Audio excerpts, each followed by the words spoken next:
Good afternoon, everybody. I'm here with Rich Thomaselli, owner of Hudson Valley Sports Report. With some news down from New York State that as of February 1st, they'll be allowing athletics back into high school sports. Rich, can you give us a little bit of insight on that? I know back on January 19th, you would did a little commentary letter to Governor Cuomo telling him to either crap or get off the pot. Yes. Can you fill us in on what's taken place since? Well, I appreciate everybody's kind words. You especially, Eddie. You know, you and I go back a long way. Um, and all the people. I mean, that column really ended up getting a lot of traction. Do I think it was even remotely helpful to the governor finally making his mind up? No. My ego would like to think that, but I think it was more of an advocacy that started with Mayapack football coach Dominic DiMatteo, the former Arlington coach, who was able to get his colleagues in the Section 1 Football Coaches Association to lobby their players, their fans, their parents, anybody who really wanted to bring back not only football but all the other quote unquote high risk sports.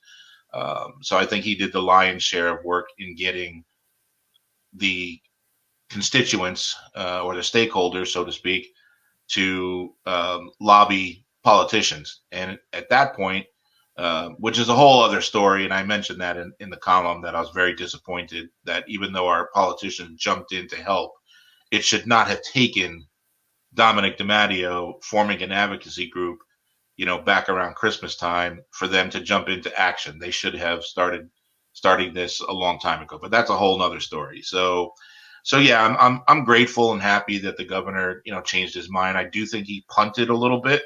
Um, when he said, "Okay, I'm giving my go ahead for high school sports," but it has to be signed off by your local county health department, and it also has to be signed off on by your district superintendents.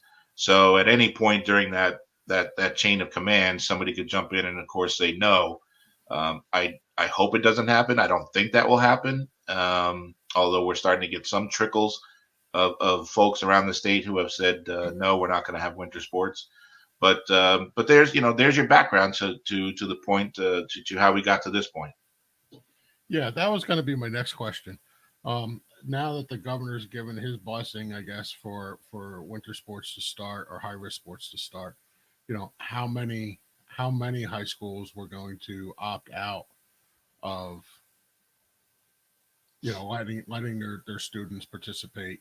Um, I know right now there's I have a graphic I can put up actually. I believe there's 27 counties in New York State that are allowing sports to move forward, and another 30, 37 or 36, I forget the number, 35 off the top of my head, that you can see that are in white, that Right. still are not authorized to play sports. Yeah. Um, So here's the thing, Eddie. There's 62 counties in New York. 27 have signed off. So obviously the majority still have yet to make a decision. Look, February 1st is Monday, so hopefully they'll be deciding fairly quickly. Now, I'm curious as to what you think because you've got a great vantage point, kind of that quote unquote 30,000 foot view, from the sky looking down on everything. Me, I'm a little more, biased. Obviously, I want to see high school sports. I have a son who plays high school sports, who's just been sitting around, kind of working out all winter and back into the fall, hoping and praying that sports were back.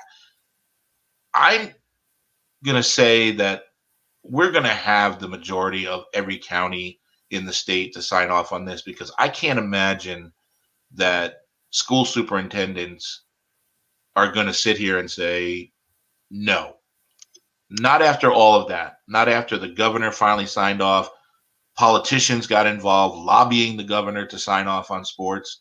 Uh, County health departments. obviously I can only speak for our area, but the seven counties in the Hudson Valley region, which basically has been defined as Dutchess, Westchester, Putnam, Rockland, Orange, Sullivan, and Ulster. They've all signed off on it. I can't imagine that all of that being signed off and given the okay by all these different entities. Um, I can't imagine the superintendents are going to just kind of come in and say nope, we're not going to do it. I think this is me, and I'm looking forward to your opinion. I think school superintendents, if they did that, they would be absolutely vilified in their community. I mean, I'm using vilified instead of crucified because I think that might be a little outlandish, but they're going to be under a lot of fire if they say no.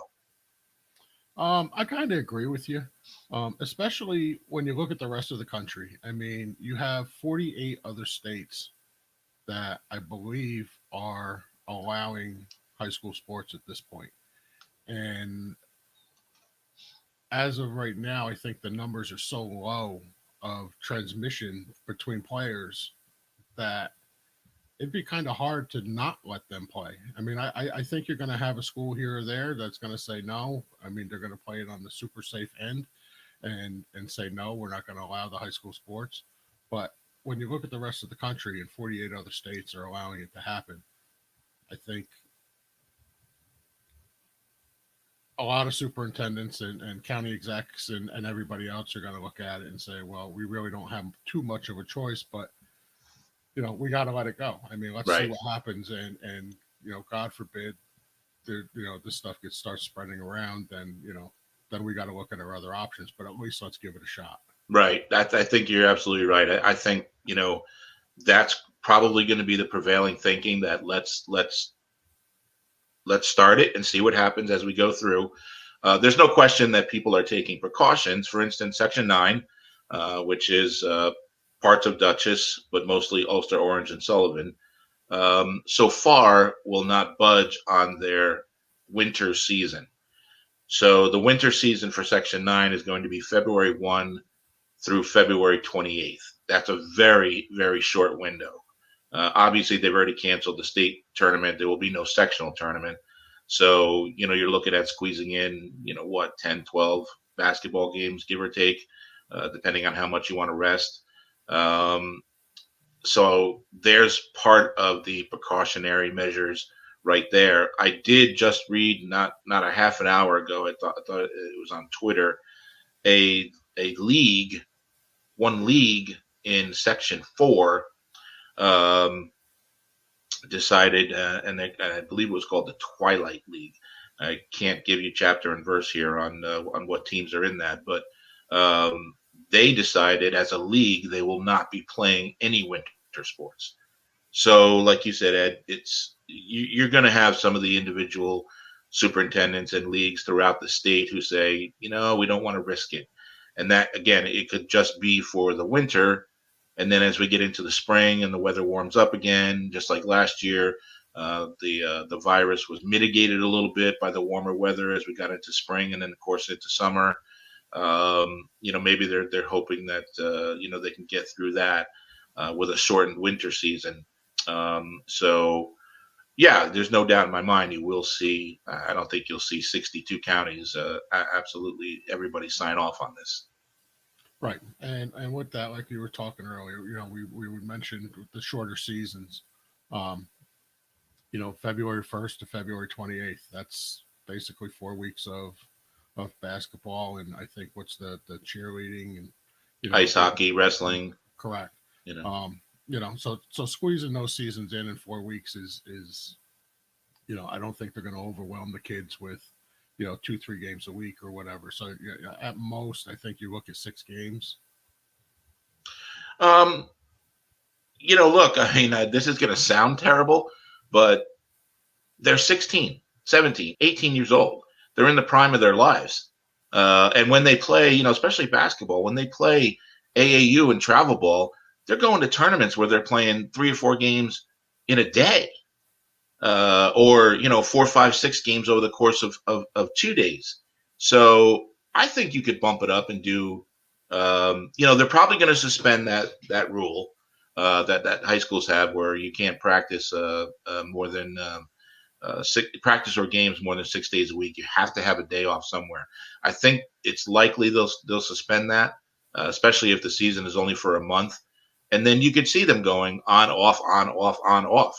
Game on a Monday, off for practice on a Tuesday. Game on a Wednesday, off for practice on a Thursday. Game on a Friday, and do that. So I think you'll see at least 3 games, which would give them 12 over a 4-week span. Which they'll also have to build in time, however, for like they did in the fall with soccer and field hockey, to have those kind of those county regional championships in lieu of the sectional championship. So they'll have to build in a week or so for that. But I could see them getting double digits in terms of games in regular season games. Well, hopefully. I mean, God knows the kids deserve it. Absolutely. I hope they play double digit games. I mean, it'd be great to see them back playing again. What do you think some of the protocols are going to be in place? I mean, I know there's not going to be, fans in attendance. That's not allowed. I think one of the other things mentioned was there's going to be a limit on, 2 parents will be Right. allowed into the game. Yeah. Um, Two parents or guardians or whatever siblings that designated by the player, um, and of course those people will certainly have to subject themselves to whatever protocols there will be for them to be in attendance, whether that's having the big thermometer to the head before they walk in, or maybe give them some sort of proof that they've had a negative coronavirus test. So that's one for sure, that it's only 2 spectators per player. Um, they're going to try the face mask thing. I can't imagine that that's going to last very long for a sport like wrestling. Um, yeah, I mean, seriously, how long is that going to stay on somebody's face? exactly. They'll try it for football. Again, I'm not sure how long that will last. It might, it might, you might be able to do it, with the helmet on and the face mask and whatnot, and the face guard for your helmet. Again, I'm not quite sure that that's going to be conducive for playing football. Um, Certainly I could see it for other sports. Um, but again, it's all going to be trial and error. There's no doubt about it. It's all going to Yeah, be. I don't think there's any rule book or any script for how this Yeah. is going to take Yeah, place. I mean, it's we're in uncharted waters, and we have been since we're coming up on a year now. It was just about a year ago in mid-February when they started canceling games and pushing off stuff, and I mean, at least around here in our area, you had several good basketball teams that Putnam Valley Girls comes to mind. Had just beaten Marlboro in a state playoff game to get to the state quarterfinals. So they were 1 game away from going to the Final Four when the season started being postponed a week at a time. You remember how that was. Well, we'll reevaluate it at the end of the week. Nope, we're going to stay down for another week, and so on. And then finally, in March, they finally just said sorry, season's over. And then of course the poor spring athletes. I mean, they my gosh, they lost an entire season, which I can understand the frustrations of the parents and players now, because they're looking at this time frame of how these 3 seasons are going to be crammed into 4.5 to 5 months, and saying, hey, we lost an entire season last year. Why are you, kind of paring back our season this year in 2021? Yeah, no, I can understand. I mean, I understand last year with the jump on closing everybody's seasons down, and the week to week thing, and especially with the pandemic being so new that nobody knew what it was, nobody knew Right. how to treat it, nobody knew how to do anything. And I let's mean, face it, you followed it. I mean, here in New York, not only you bring up a great point. Not only a year ago did we not know about it, but it was raging here in New York. Remember how, New Rochelle kind of started it and was the epicenter. Then all of a sudden, it started going, haywire in New York City. So, I mean, I did understand that. And I'm sure you did too. Yeah, no, I had no problem with what they did last year. Um, but now that we have more of a idea of how this works, how it can be treated, vaccines, protocols in place for testing, and all that type of stuff. Um, now I can understand opening up sports. It's and I'm not saying full blown, you know, let's have a regular season, state finals, quarterfinals, all that kind of Right. stuff. But let's get, let's dip our toes in the water per se, and see how we can start the season and try to keep our athletes healthy. Have you spoken to any of the coaches about testing protocols or anything else like that for the students on how they plan on?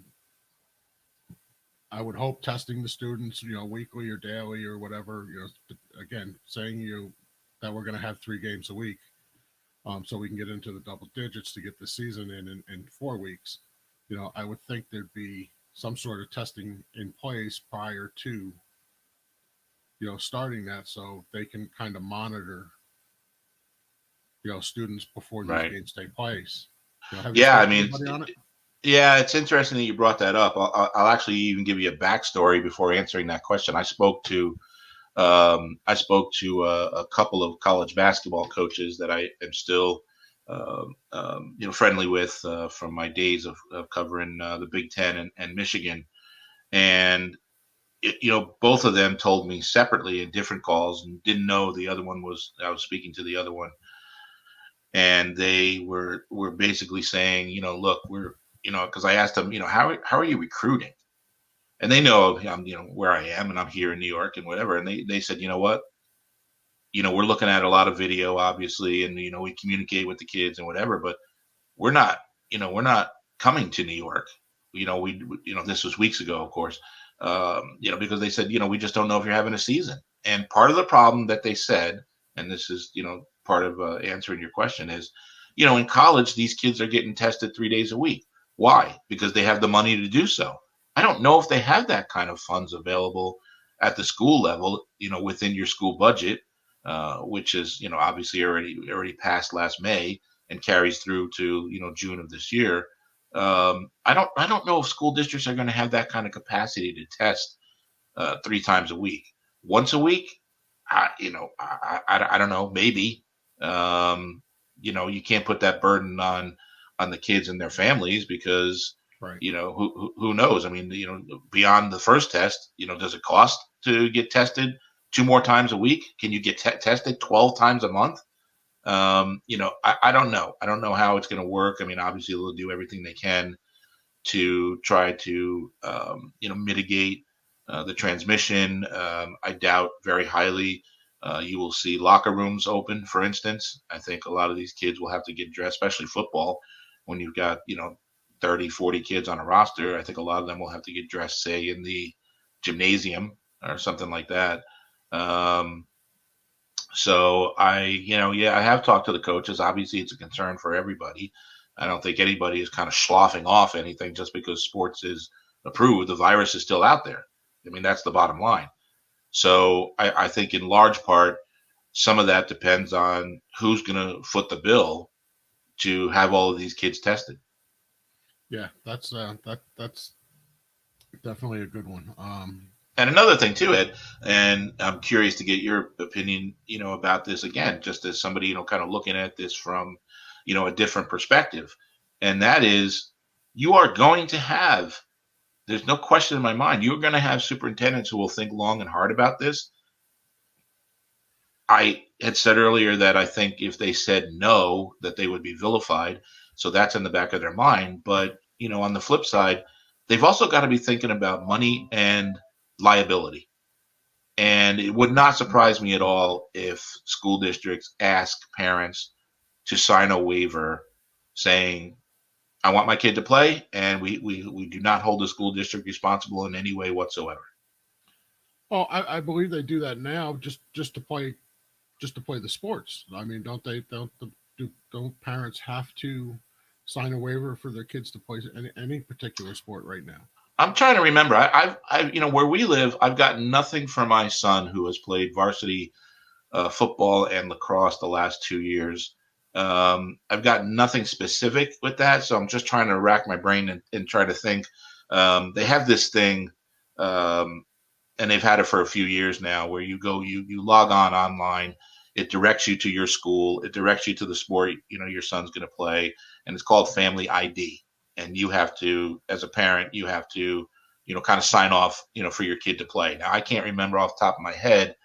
Haven't done it in a year or so now because obviously everything has been shut down. But I can't remember if there was something in there that said, we waive all rights against the school. We're not going to sue the school if he gets hurt, sick, or whatever. So I'll have to check that. I mean, obviously he wants to play football, and that's coming up in another month or so. So I'll have to go on Family ID and start doing all this. But Right.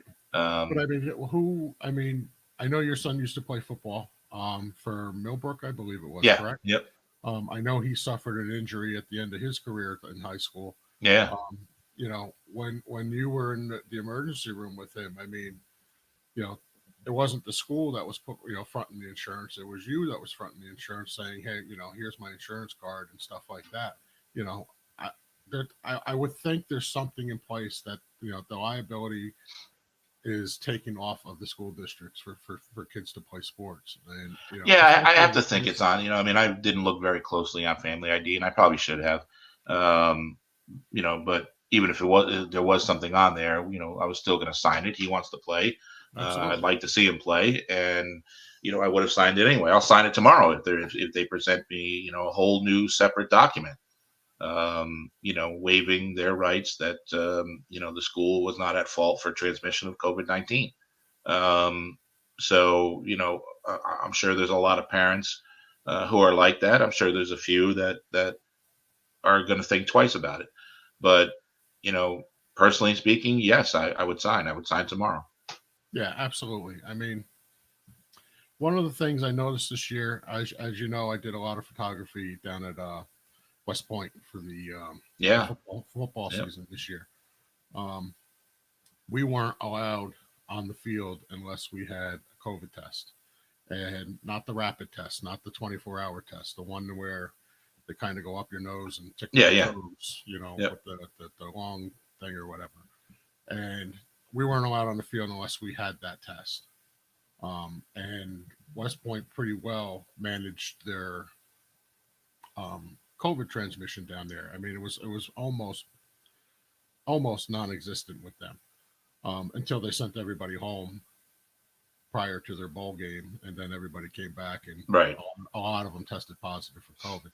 Um, do you see that with the seasons this year? Do they allow the media in? Do they allow people courtside, sidelines? They have. They did allow media in the fall season. So we had people at soccer games, field hockey games. Um, I believe we even photographed cross country meets. Um, you did have to go through some protocols that each individual school demanded, and it wasn't a blanket thing either. Anytime you went to cover a game, you had to fill out a form all over again, and then have your temperature taken when you got to the soccer field or the field hockey, the soccer pitch or the field hockey field or the cross country course, whatever. Will they do it for the indoor sports in the winter? That remains to be seen. I can tell you that I tried to make my case with the folks at Marist College for reporter and a photographer to be over there for their games. Since they weren't having fans, I just tried to say, look, we certainly appreciate everything you do for the media, but we don't have to sit at the table on courtside. I mean, whenever I cover a high school game to this day, I sit in the stands. I like being in the first row at basketball games. I like to be right on court level so I can see everything and hear everything. And of course, with no fans, you could practically sit anywhere you wanted at a Maris game in a 4,000 seat arena and be, observing social distancing. So I don't know how that's gonna shake out. I mean, I'm sure it'll be able to work itself out for football. Um, whether that, because it's outdoors, whether that translates over to basketball in the winter, volleyball when volleyball, comes back for that middle season that they're going to have, that special fall part two season for football and volleyball that starts on March 1st. Um, and of course, Eddie, as you know, that also brings up a whole other topic. What about all the kids who are multi-sport athletes? They are going to have lap over of at least a week to 2 weeks for some of these seasons, and that's going to be tough. They're not going to get a break. Number one, number two, they also might be thinking in the back of their heads, which sport do I play? I mean, which sport will punch my ticket to college that I can play in college, no matter what the level. I'm not talking about a full blown Division 1. You get everything paid for kind of scholarship, but a lot of kids in our area are more D2 and D3 athletes, and they still want to compete at the next level. Now they've got to make a tough decision. Do I skip one sport and really concentrate on the other? Do I play two sports knowing that I may not be able to start the next season on time with the rest of my teammates, i.e., guys who play football who also do lacrosse in the spring? It's a tough decision. Yeah, I agree 100%. I think the school districts have their hands full within the next week getting this stuff ironed out, and getting a plan in place, and getting high school sports back. Yep. I think it's definitely a big step in the right direction. Obviously, like I said earlier, the kids definitely deserve it. Rich, give us some idea. Give us some ways that we can reach out to Hudson Valley Sports. Website, Twitter, Facebook. Yeah, we're all over the place. Just go to HudsonValleySportsReport.com, and that is plural on sports, Hudson Valley Sports Report.com. Don't ask me. I'll answer the question now. We have tried for years to get it condensed to HVSR.com, but that domain belongs to the Hocking Valley Railroad Society in Ohio, and they refuse they refuse to budge on giving us. I'm not even sure that this touristy thing even exists anymore. But so it's HudsonValleySportsReport.com, and on there you'll be able to see our Twitter handle. We're pushing almost 10,000 followers on Twitter. We've got 3,000 or so on Facebook. So you can always hit us up that way. And we've been very lucky and very blessed that people have taken to the site, and we have some great sponsors, Ed included. Everybody out there should know when they're on the site. Just click on any story, and you'll see. If you don't see Eddie's ad for his business at the top of one of the banner ads, you'll see it on any story on the right-hand side. Eddie is a tremendous videographer and photographer, which actually leads me to a question for you. You're so brilliant with the boxing. Did that pose a problem during with the sweat flying and all that stuff? Um, you know what? I was scheduled when this first started back in March last year. They had a couple of boxing shows that were scheduled for Madison Square Garden, and it was probably 2 days before the event. They shut everything down, um, and pretty much there's been no boxing no professional boxing anyway. I mean, I don't know what the amateurs are doing in their local gyms and stuff, but Right. professional boxing is pretty much non-existent anymore in New York State. Um, I know other states, um, Connecticut is allowing it, Florida is allowing it, Vegas Vegas? is allowing it, Yeah. but there's no fans. Right. I think Texas just allowed um, fans into their arena down there at 25% capacity. And now you're looking at, 30, 40,000 seat arenas and, 25% capacity. There's still a decent crowd there. I mean, it kind of looks scattered throughout the place, but, Right. you know, I know boxing has been, kind of like the NBA and every other sport, pumping in sound. So, you hear crowd noise, but, there's very little people Right. fan wise, if any, in these venues at all. Yeah, I mean, you can see it on NFL games. I mean, Kansas Right. City did allow, but when they do that kind of overhead shot or whatever, you can see the pockets Yeah. of empty seats, and it's just it's not the same. Um, but it helps because it's definitely not the same when for an entire empty arena or stadium. Um, you do hear some genuine noise as opposed to the in addition to, excuse me, the pumped in noise. And by the way, that's a local firm that was hired by the NBA to pump in crowd noise. Yep. That's an outfit out of Red Hook. And they've done a great job, but I don't think anything replaces the reality of having a jam, whether it's a Red Hook High School gym or it's for the No, Super Bowl. You no, know, nothing replaces fan yeah, noise. But the good thing is at least somebody was working during the pandemic. yeah, true, true.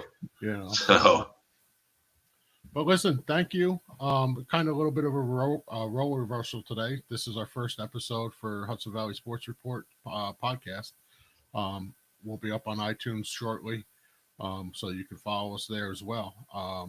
Besides all this other social media and websites. Um, yeah, so we'll obviously have it on the site and we'll tweet it out and put it up on Facebook so everybody will know where it is and how to find it. And my thanks to you because fans should know that I've wanted to do this. I did a couple during the dead time last year, not as professional as this. And when you came to me, I knew it was going to be a fabulous setup, and it really has been. great, Rich. I appreciate it. Thanks for all the positive plugs there for me. You But bet. thanks again, and hopefully we'll be in touch with you next week, and we can get another one out. Yeah, absolutely. Thank you, everybody. Thanks for listening.